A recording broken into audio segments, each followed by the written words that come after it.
It is time for a special edition of Political Breakfast on this Monday. We are live again today. Republican strategist Brian Robinson is here, and Saba Long from the Atlanta Civic Circle is here in for Democratic strategist Theron Johnson. You know, last week we all chatted about what if President Joe Biden bowed to mounting pressure and abandoned his run for re-election. How would this hinder Democrats who've been at odds about a clear path forward? What would this do for the GOP, whose nominee in particular saw a matchup against Biden as his ticket back into the White House? So here we are, Monday morning, not even a full 24 hours after Biden pulled out of the race. Good morning to both of you. Thank you so much for agreeing to join us this morning. Good morning, Lisa. Well, good morning. You know, we both, all of us have chatted, and it was a little surreal, even though that we knew this might be coming. So I just want to briefly get your immediate reactions when you heard the news yesterday afternoon, 1:46, when it came across social media. Well, it gives Democrats very little time to get in order all of the stuff that they need to get in order. Now, they've already begun that process. They've transferred the money to Kamala Harris. The people who were working for Joe Biden now are working for Harris, but it's a lot of time.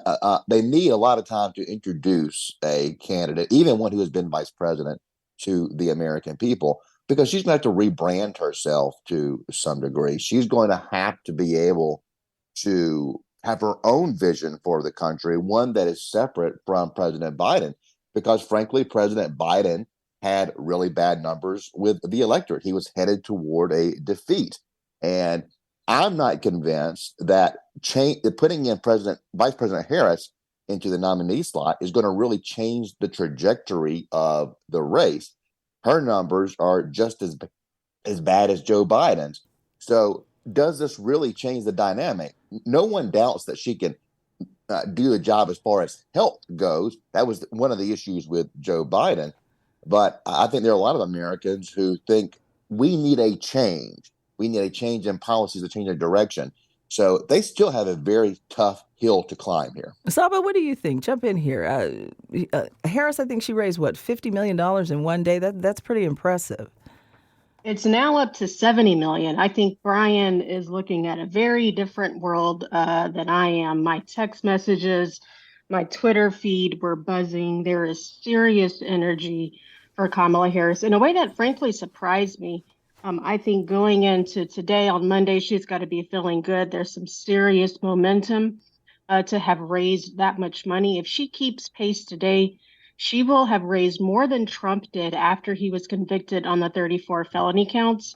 I think that really says something. Democrats are swiftly united behind Kamala.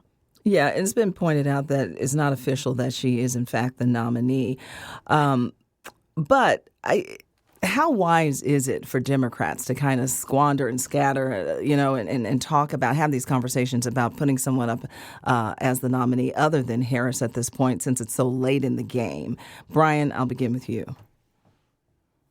Well, it looks like they are going to move ahead. I mean, you immediately saw state delegations beginning to come together to switch their delegation votes to Harris. I think at this juncture, it does look like an anointment to some degree, but this will show further disunity, to your point, Lisa, within the party, because there are going to be some voices who are demanding an open process, who don't see Kamala Harris as the party's best choice to stanch the bleeding that they're experiencing right now and get them on a path toward victory. You're seeing some really big names, at least as of last night when I went to sleep, that haven't weighed in yet. People like Nancy Pelosi, people like Barack Obama.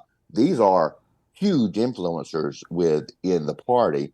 And we'll see where some influential voices land on this.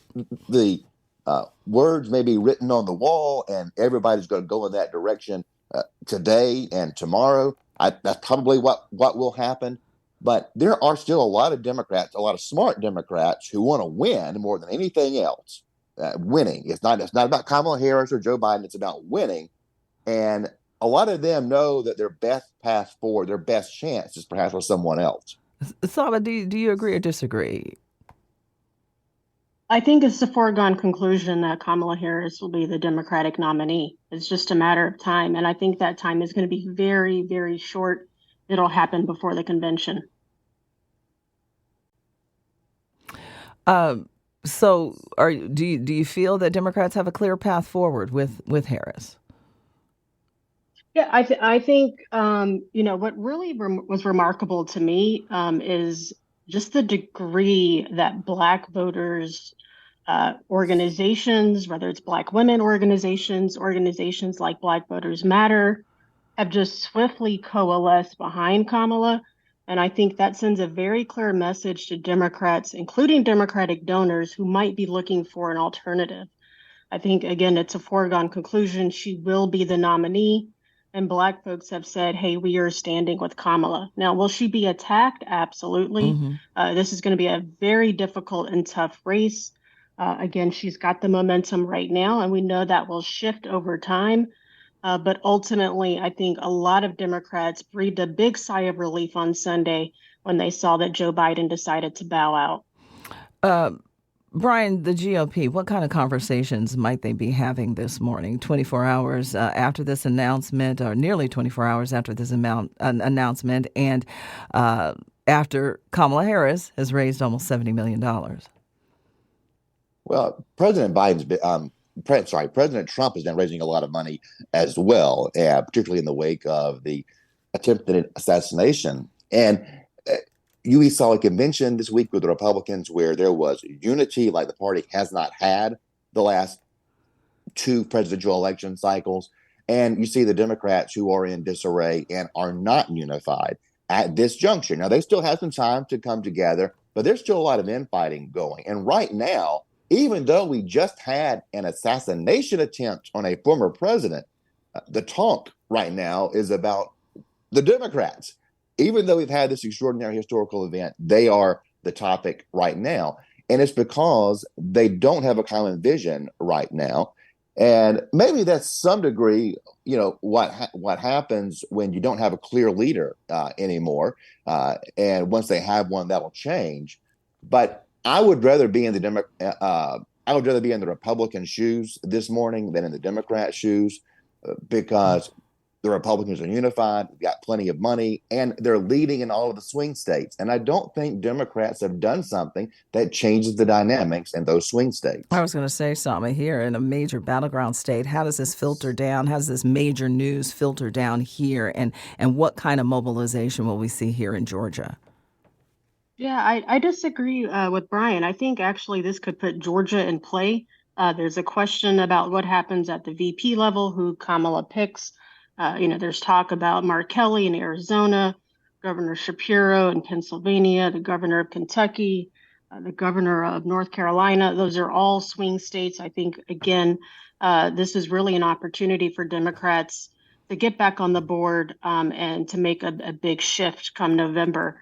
So I see this as a real peculiar moment in American history, at least in my time. And I think we're going to see a surprise in November. Saba Long in this morning for Democratic strategist Theron Johnson, Republican strategist Brian Robinson.